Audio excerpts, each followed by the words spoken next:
Est-ce que vous vous rendez compte quelquefois que vous pouvez blesser certains juifs qui ne sont pas pro-politique d'Israël, notamment quand vous faites de l'ironie sur la Shoah? Alors ça, c'est une question qu'on me pose régulièrement.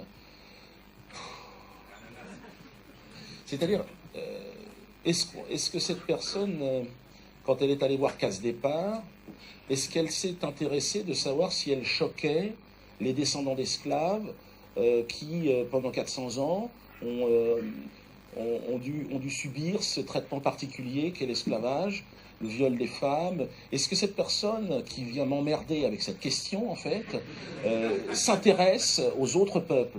Moi, je choque, oui, et mon avocat l'a dit tout à l'heure, Maître Laquet, oui, je choque.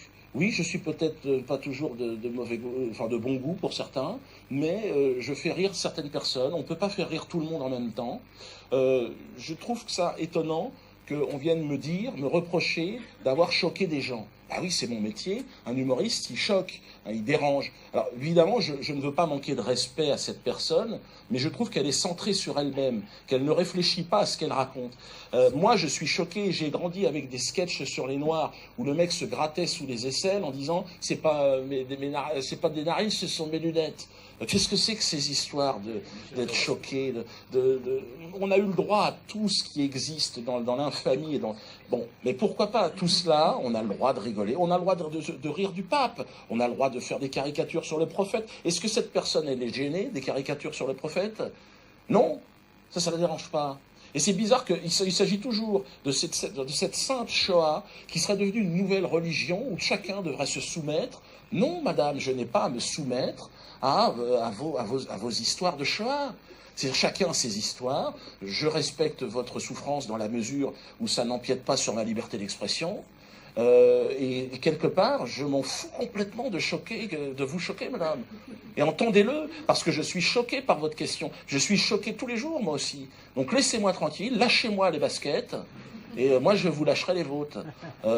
Mais a priori, je ne vous connais pas en plus. Si vous êtes choqué, cette grande question de toujours, mais vous êtes antisémite, ce chantage à l'antisémitisme, j'y réponds maintenant de manière très claire, je ne suis pas antisémite et je ne suis pas juif. Ce sont deux croyances qui ne m'intéressent pas. Je suis dans l'extrême distance par rapport à cette problématique. Voilà. Pour moi, il n'y a pas de juifs, il y a des gens sur cette planète qui vont faire comme ils peuvent pour survivre dans cette jungle. Et alors, on essaye de se regrouper autour de valeurs qui sont des valeurs républicaines, une sorte de justice, mais les valeurs communautaires ne me concernent pas. Je suis un anticommunautariste. Voilà. Donc, c'est pour ça que quand une personne vient se plaindre de son histoire de Shoah, il faut qu'elle se réveille, parce que ça suffit, le chantage à la Shoah, ça suffit. Qu'on vienne me dire aujourd'hui à moi, Dieudonné Mbalambala, à des Congolais, à des descendants d'esclaves, à des Algériens, à des Iraniens, qu'on vienne nous emmerder avec la souffrance d'autres. Non, gérons notre souffrance et dans le silence, dans la dignité, arrêtons de faire du business avec, comme le font les Israéliens, arrêtons de culpabiliser les gens, le monde, et essayons de vivre en bonne intelligence, tous ensemble. Et je crois que c'est ça un peu le message. Et donc cette question-là, elle est là pour dire, pour moi, il n'y a pas de juifs. Donc ceux qui se considèrent comme juifs, c'est leur problème, c'est pas le mien. C'est pas le mien. Donc ils n'ont pas à m'emmerder avec leurs problèmes. S'ils ont des problèmes, ben, c'est le leur.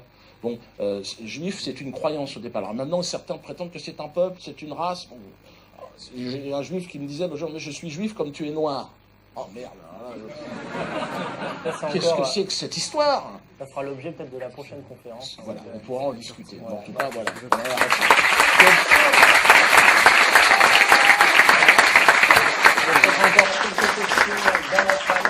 Si personne veut s'exprimer dans la salle.